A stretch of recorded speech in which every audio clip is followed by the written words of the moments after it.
Hi everyone, Mumtaz all चॅनलमध्ये आपलं सर्वांचं खूप खूप मनापासून स्वागत आहे। आज आपण वडापाव किंवा बटाटा वडा कसा बनवायचा ते बघूयात। सर्वात आधी आपण बेसन कशा पद्धतीने भिजवायचं ते बघणार आहे। 1 कप बेसन घेतलेला आहे आपण आणि त्याची कन्सिस्टन्सी कशा पद्धतीची पाहिजे ते पण आपण बघणार आहे। तर त्याप्रमाणे आपण सुरुवात करूया। तर चिमूटभर हळद घातलेली आहे मी याच्यामध्ये आणि तिखट तुमच्या आवडीनुसार तुम्ही घालू शकता, कमी जास्त करू शकता। मी 1 टीस्पून त्याच्यामध्ये तिखट घातलेला आहे, लाल तिखट। तुम्ही कमी जास्त करू शकता, तुमच्या आवडीनुसार तुम्ही तिखट घालू शकता। मला जास्ती तिखट आवडत असेल वडापाव तर तुम्ही जास्ती तिखट घालू शकता त्याच्यामध्ये। आणि हाफ टीस्पून मी त्याच्यामध्ये मीठ घातलेलं आहे आणि चिमूटभर हिंग घातलेला आहे। तुम्ही हिंग स्किप पण करू शकता, तुम्हाला आवडत असेल तर तुम्ही हिंग घालायचा, अदरवाइज तुम्ही स्किप करू शकता। आणि त्याच्यामध्ये थोडासा मी खाण्याचा सोडा, मिठा सोडा घातलेला आहे, हाफ टीस्पून। सोडा, खाण्याचा सोडा आपल्याला याच्यासाठी घालायचा आहे की वडा एकदम खुसखुशीत होतो, म्हणून आपल्याला याच्यामध्ये सोडा घातलेला आहे आपण खाण्याचा। आता आपण याच्यामध्ये जसं पाहिजे तसं आपण पाणी ॲड करायचं आहे।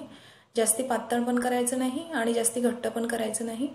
कन्सिस्टन्सी थोडी घट्टशीच पाहिजे, घट्ट म्हणजे अति घट्ट पण नाही आणि अति पातळ पण नाही।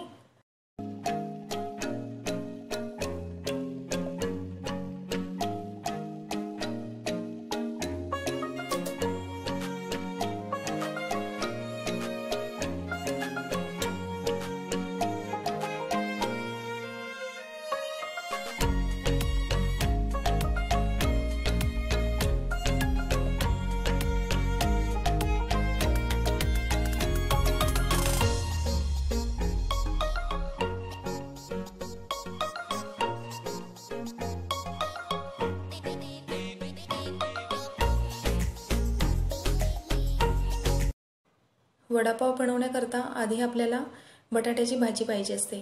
तर ते बटाटे स्टीम करून घेण्यापासनं तर त्याची साल काढण्यापासनं ती प्रोसिजर मी स्किप केलेली आहे, कारण व्हिडिओ जास्ती मोठा झाला असता। तर आता आपण इथे एक पॅन घेतलेला आहे, पॅनमध्ये तेल घातलेलं आहे। तेल मी थोडंसंच घेतलं, तुम्ही तेलाची क्वांटिटी कमी जास्त करू शकता। त्यामध्ये मी मोहरी, जिरं आणि सोप घातलेली आहे। तर हे सर्व आपण चांगल्या पद्धतीने परतून घेणार आहोत। आता त्याच्यामध्ये आपण हिंग ॲड करणार आहोत। हिंगाने थोडी छान टेस्ट येते, त्याच्यामुळे मी हिंग ॲड करतेच प्रत्येक भाजीमध्ये। आणि करी लिव्स घातले, म्हणजे कढीपत्ता घातलेला आहे त्याच्यामध्ये। ताजा कढीपत्ता घातलात तरी चालेल किंवा सुकलेले पानं असतील ते घातलेत तरी चालेल। आणि मिरची तुमच्या आवडीनुसार तुम्ही कमी जास्त करू शकता, तुम्हाला जेवढं तिखट पाहिजे असेल तेवढी तुम्ही हिरवी मिरची घालायची। मी 4 ते 5 हिरव्या मिरच्या त्यांचे काप करून घातलेले आहेत आणि लसूण, आलं याची पेस्ट घातलेली आहे। लसूण, आलं आणि जिरं याची पेस्ट घातलेली आहे। त्यानंतर मी कोथिंबीर घातलेला आहे थोडा। फोडणीमध्ये थोडा कोथिंबीर घातला की छानशी टेस्ट येते, म्हणून मी नेहमी फोडणीमध्ये कोथिंबीर घालते।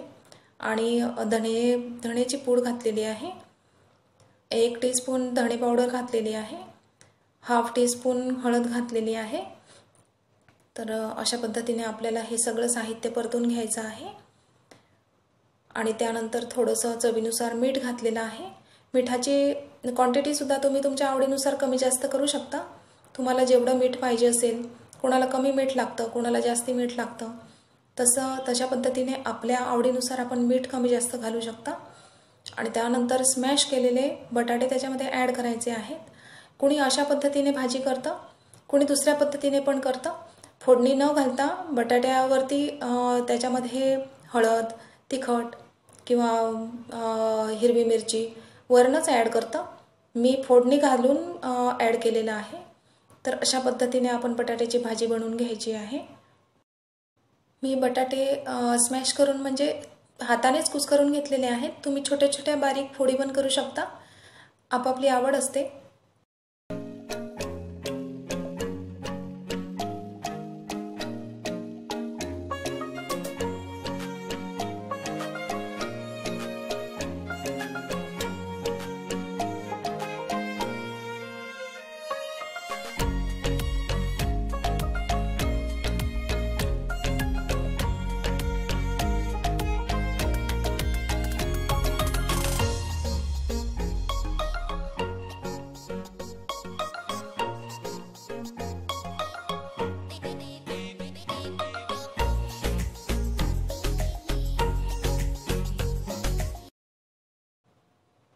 अशा पद्धतीने आपण आता एक बटाट्याला वाफ काढून घेतलेली आहे।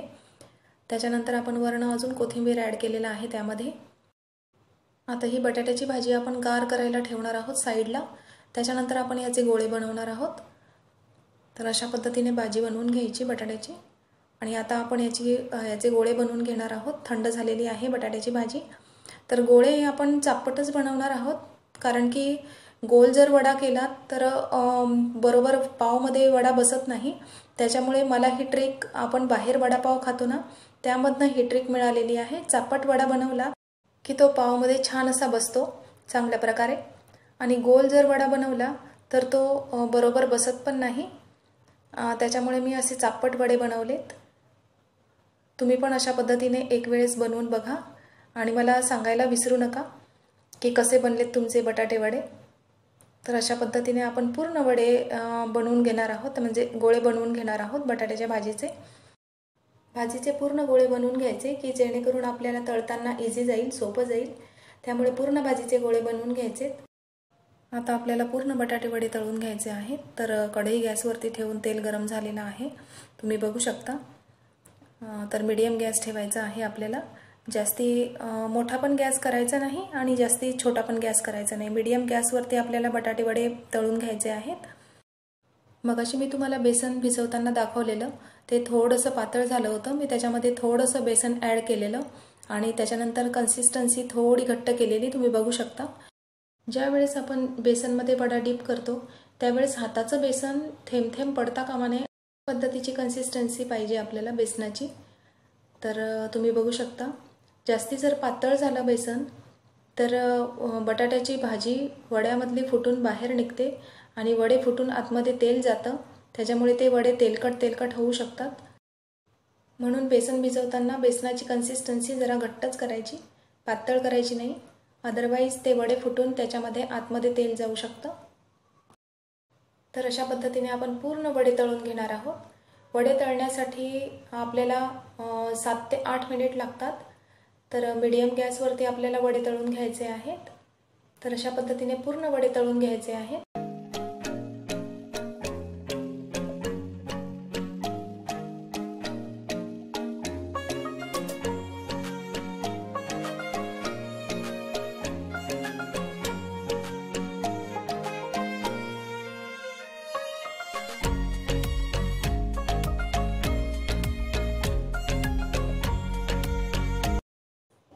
तुम्ही बघू शकता पूर्ण बटाटे वडे तळून झालेले आहेत। तर अशा प्रकारे आपले बटाटे वडे पूर्ण तयार झालेले आहेत।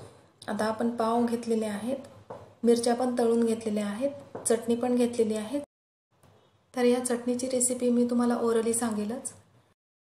तर आपल्याला बटाटा वडा पावमध्ये ठेवण्याच्या आधी पूर्वतयारी काय काय करायची आहे ते बघणार आहोत। आता आपण ही पावमध्ये चटणी घातलेली आहे, त्याच्याऐवजी तुम्ही केचप लावलं तरी चालतं। तर ही चटणी कशी बनवायची, तर ह्याच्यामध्ये खोबरं आपण भाजून घेतलेलं आहे, शेंगदाणे घेतलेले आहेत थोडेसे भाजून, त्यामध्ये जिरं घेतलेलं आहे, लसूण घेतलेला आहे, लाल मिरच्या घेतलेल्या आहेत आणि मीठ घातलेलं आहे आणि त्यामध्ये थोडंसं तेल घातलेलं आहे। तर अशा पद्धतीने आपण ही चटणी तयार केलेली आहे। मिक्सरमध्ये वाटून घेतली तरी चालेल, खलबत्त्यात कुटून घेतली तरी चालेल। तर अशा प्रकारे ही चटणी बनवायची। तर एक पाव घेऊन त्याच्यामध्ये चटणी लावायची पावला, त्याच्यानंतर त्याच्यामध्ये वडा ठेवायचा आणि पावमध्ये वडा ठेवून झाल्यानंतर त्याच्यावरती तुम्ही चीज पण ठेवू शकता आणि फ्राय पॅनवरती तुम्ही फ्राय पण करू शकता तो वडापाव। तर ते चीज जेव्हा मेल्ट होईल तेव्हा तो वडापाव पण छान लागेल खायला। अशा पद्धतीने पण तुम्ही वडापाव बनवू शकता। तर अशा पद्धतीने आपले सगळे वडापाव तयार झालेले आहेत। त्याच्यावरती आपण केचप घालू शकतो, केचप घालून पण खाऊ शकतो, आपली आपली आवड असते।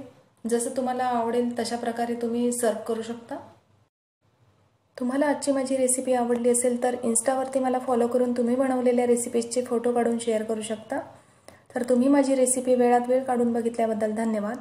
आणि सर्वात महत्त्वाचं म्हणजे लाईक, शेअर, कमेंट आणि नवीन असाल तर सबस्क्राईब करायला विसरू नका।